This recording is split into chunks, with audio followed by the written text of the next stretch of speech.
Hey guys, it's me, EODGamer here, and finally, Herta reveals herself in an official drip marketing post from Hoyoverse on HoYoLab. Her art looks great. It reminds me of like Lisa from Genshin Impact. Do any of you play Genshin Impact as well?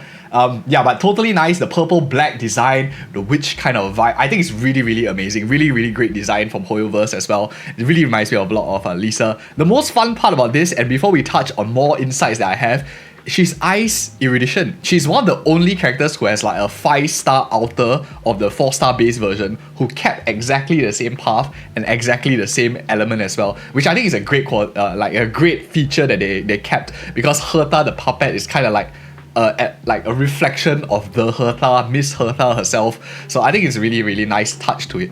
And you know, we are always on this channel planning ahead. We're always talking about the future, and this is the important thing that I want to talk about. This character here is very important in terms of not only lore, but it's going to be defining the meta, and I can make a safe bet with you guys right now. It's in the early days. We are super early on. I think that she's likely going to form part of the crucial meta that is going to happen in the 3.x patch ahead. She's likely going to be one of the core components. Why do I think that? In order to support characters, maybe like Sunday, like Fucc, they are essential, but they need someone to buff and someone to shift the meta.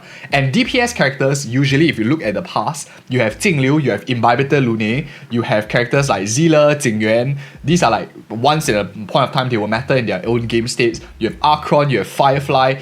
All these kind of units are essentially very popular characters, and they're also relatively relevant in the storyline as well. We needed someone to fill the gaps in 3.x, and they haven't shown us any person that would. Herta, the Herta, is an example of one of them. Very relevant in story. Everyone knows Herta by now. I wonder whether she's going to do the freaking Kuru in her 5-star version as well, the Japanese voice lines. But who knows, right? We will have to see whether they do that. But this is a story lore relevant character, and at the same time super hyped. A lot of people like this character. Her design looks great. So you have the waifu factor, you have the popularity factor, you have lore relevance factor.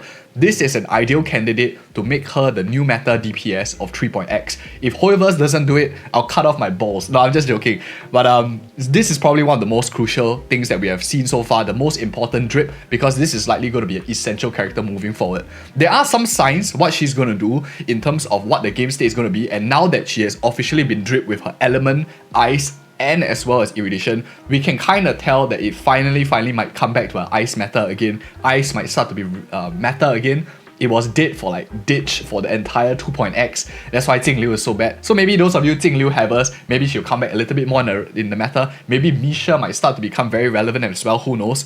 But more importantly so that in lore gives us a lot of hit.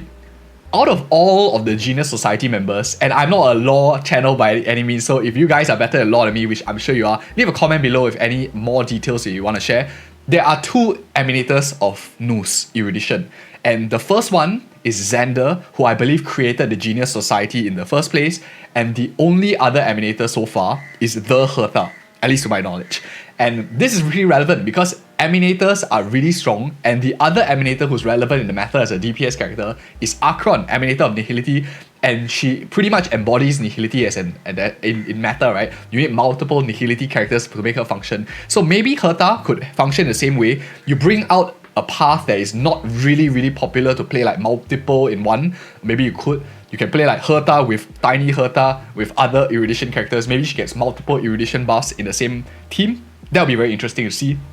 And that makes a lot of sense moving forward. Because if you put the emanators and you niche them down into different paths, like one emanator great for each path, in that sense, you won't get power creep because each of them are in their own niche. So you can have like 7 different emanators in their respective paths before finally then you have like a bit of power creep here and there, because now they have to fight within their specialties. So I like this angle of doing things a lot, where you have emanator focus on the path. I hope they do this with Herta. I hope they add in a little bit as well. And at this point, if you are interested in more Herta predictions, expectations, will she make erudition great again? I highly recommend you check out this video right here, where we talk about why erudition might be interesting to see and what might make it very strong. And thank you guys again so much for watching. Super excited for this one. Tomorrow we might have another drip marketing, but see you guys in the next one.